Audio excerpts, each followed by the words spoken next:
எதிர்க்கட்சியாக இருந்த பொழுது ஏற்பட்ட போராட்ட குணம் முதலமைச்சராக இருக்கின்ற இப்பொழுது ஏன் மனித உரிமைக்காக நீங்க பேச மறுக்கிறீங்க?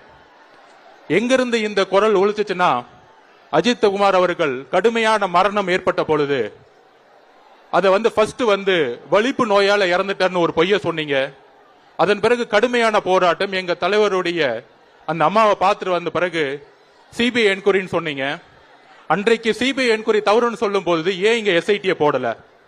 அப்ப இன்னொரு நாடகம் நிகழ்த்தினீங்க. அந்த இழப்பு ஏற்பட்ட அந்த அம்மா கிட்ட சாரிமான்னு சொன்னீங்க. உங்கள் தேர்தல் நாடகம் அங்கதான் வெளிப்பட்டுச்சு.